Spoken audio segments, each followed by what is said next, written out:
John is worried about Rose. Although Sherlock sees her as mature and responsible, every day she comes back home late from school. Although Sherlock keeps on insisting on having faith in her, John needs to know where she is going and the reasons that's keeping her up late. Dear members of the fandom family, welcome to the Madness of Fandomverse. Today's story is It's for a Case. Written and narrated by yours truly Shudeshna Ghosh and edited by Ananya Hansra. Hope you all like it. Let's dive in. So John follows her to the school and sees her with a guy. And well, that should not be a relief, but when you are living with Sherlock Holmes, your daughter hanging out with a boyfriend is better than her chasing a murderer. Maybe. The only thing that's bothering him now is why would she hide something like that from him? Does she miss her mother? If Maddie was alive, would she be more comfortable with sharing these things with her mother? Has not he provided a home for Rose where she feels comfortable sharing stuffs about her life? He needs to know, and so he decides to ask them all directly to his daughter. You know you can talk to me about anything, right?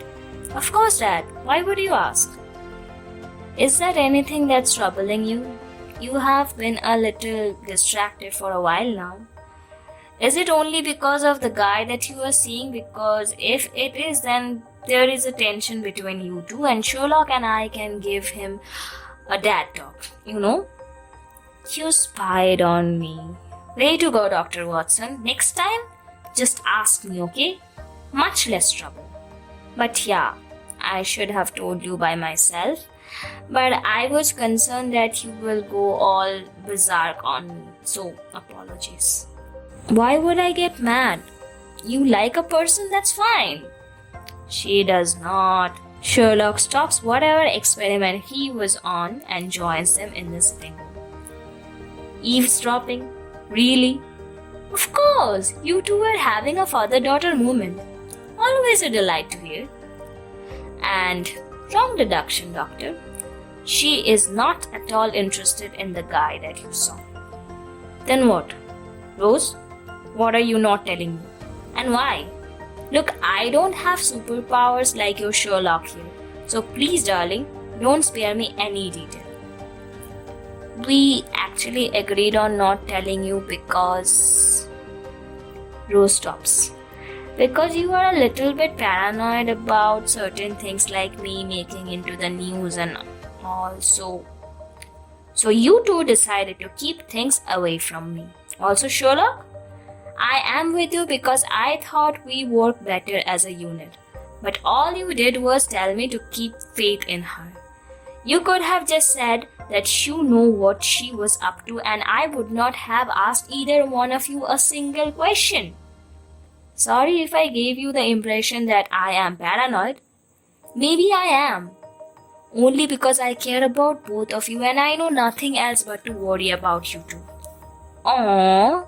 Sherlock and Rose both say at the same time with all the affection that they could possibly bring in their voices.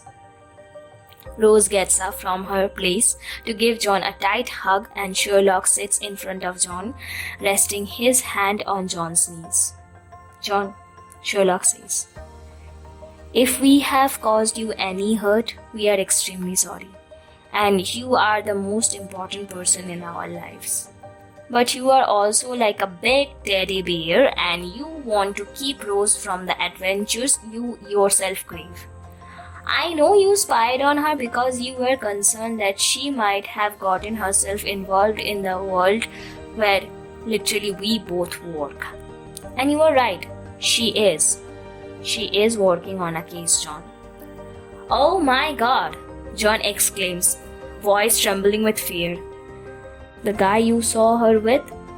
His father, who passed away due to food poisoning 3 weeks ago, is a potential murder victim. And Rose is trying to figure out if it is true. Are you listening to yourself, Sherlock? You literally let our daughter go to a place where there might be a murderer. Yes, because she is good at it. And she is also good at ballet and medicine. she can choose either of those as profession.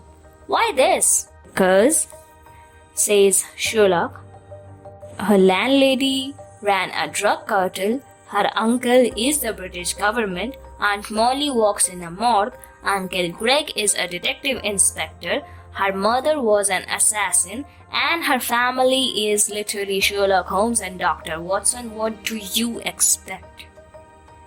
John released the breath he was holding for so long. Fine. You want this? You are getting proper training and education. That's because you certainly won't have a trained army doctor to protect you from the dangers of the world. As harsh as it sounds, as a father, I don't want you to follow the footsteps of Sherlock and me. I want you to have a proper job under a proper system. If you can work with those conditions, fine. I am sorry for acting like a moron, but, well, I need assurance that my daughter will have people's back all the time. Brilliant! Rose jumps and John rolls his eyes. Guide John through the case, Rosie. So the guy you saw is Christine's cousin. His father died, and while the report says it's a simple case of food poisoning, I had this feeling that it might be more than that. So I befriended him and visited his place to offer the family my condolences, and you found something out. Well, his mother looked very shady for a recent widow, and that all the wealth goes in her pocket. She was my prime suspect, but she did not look like someone who could poison someone. She despised him, yeah, but she did not seem like a killer.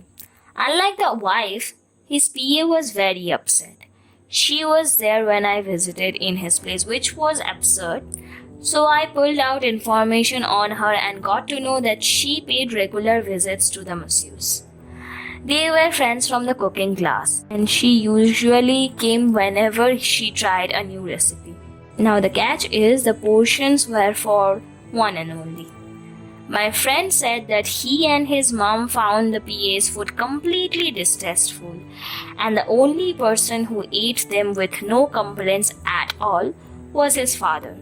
So I deduced that the PA was in an affair with the master and wanted his wife out of the picture. So she bought her poisonous food to kill her with slow poisoning. But she had no idea it was her lover who was eating all her food. And it all backfired. Still a theory, but since the dishes she made are not in the picture anymore, we need to pull all the medical records and also interrogate her. I asked my friend to file a complaint against her, and that should help. Bravo, Miss Watson. John, you should actually take some classes from your daughter here. Sherlock teases. Rose starts laughing and Sherlock joins, and John realizes that this is exactly how his daughter was supposed to be. Love to know your thoughts on that. Please share them in the comments. Hope you all like the video. Please like, share and subscribe to my channel and hit that bell icon so you never miss another update of new fanfiction. You can also suggest and share links to your writings in the comment section for me to share them with our fandom family in my future videos. Soon we will dive in together into the fandom verse again. Until then, stay well and enjoy the madness of fandom verse.